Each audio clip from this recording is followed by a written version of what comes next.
no rest for the wicked. Money don't grow on trees.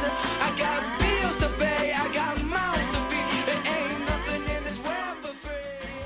What's up, Airsofters? This is Josh from Mechbox Clothing. Today we are reviewing the G&G Limited Edition Tubular Free Float Stubby Combat Machine. I know it's a mouthful, but this is probably one of the most badass guns I've ever played with. Now, let's talk about the gun real briefly, because as you guys know, these reviews are more about the performance of the gun. We do care about the internals, but we care a lot more about how it's like to actually play with the gun. So, let's talk about what the internals are real quick. First off, you got a mech box that comes with copper bushings, a polycarb selector plate, and you've got and I wasn't actually quite sure about this, but I think it's a polycarb piston too. For the price that you're paying for, which I believe is about $200 on e-bike, this thing is incredible. I would even go so far as to say that it is LiPo ready. The one thing that's interesting about the gearbox, though, even though it is reinforced, the screws are on the other side of the gearbox. They're actually on the left side instead of the right side. So if you guys ever end up breaking the gearbox because you put a too powerful spring or something in it, you're going to have to buy a new gearbox from G&G, which is not the end of the world, considering that gearbox is actually pretty good. Externally, it's got the 416 stock. It's got a GBU free-floating system on the front, and it always comes with a 450-round ultra high-cap magazine from e-bike.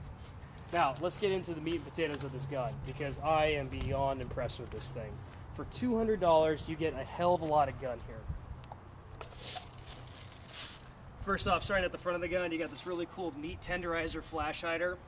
The free-floating system for the handle is really cool. This gun was made for CQB, but I can tell you right now, it shoots at 400 feet per second, so it's perfect for range work too. The thing I like the most about this, particularly because nowadays everyone wears a vest, is that the 416 stock can be held nice and tight to your shoulder. The other nice thing about having this entire area with the kind of gripping pattern that they have on it is you can hold it any way you want, and it's nice and light too.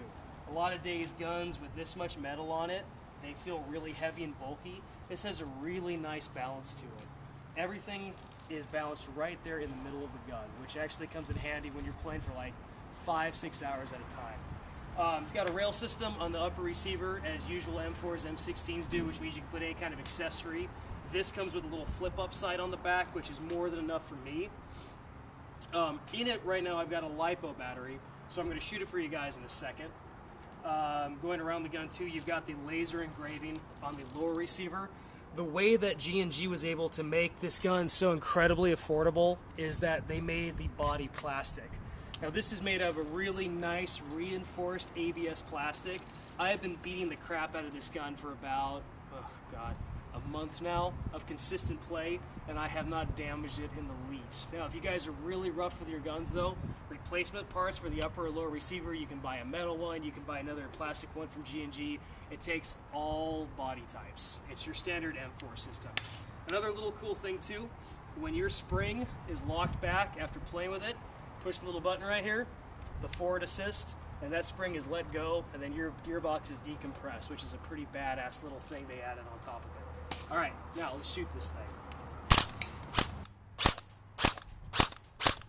If you guys can see that, that's coming out about 400 feet per second. The hop-up is a little off.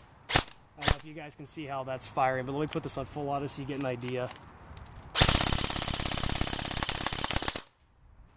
Very, very little misfeeding, which is incredible considering it's a $200 gun. I'm going to fire a little bit more because everyone loves that sound. God knows I do. Pretty impressive, huh? The accuracy on this thing is surprising. It doesn't come with a Type 4 barrel, but for something this small, this short of a barrel, which I think is 300 millimeters, it's incredible. It really can reach out and touch somebody. It's comparable to a normal M4 length barrel. That's pretty good. So once again, I'd like to thank e-bike himself, RT, big thumbs up. Thank you guys so much for letting me review this gun. The next thing you guys are going to see in this video is me actually playing with it, because God knows there's enough videos on YouTube about just reviewing a gun. I'm going to show you what it's like to actually play with this gun in action. As far as I'm concerned, this thing gets a 10 out of 10, especially because of the price point. You guys cannot go wrong. I've thrashed this thing with my 11.1 volt LiPo, and I still haven't broken anything. If there was one thing I would want to replace inside the gearbox, it would be the brass bushings that it comes with. Put some oilless ones in there. That's all I can really recommend. Everything else in there, this is really top-of-the-line internals for a very low price. Thanks again, guys. Make sure you check out mechbox480.wmv. We got our new clothing line coming out this summer.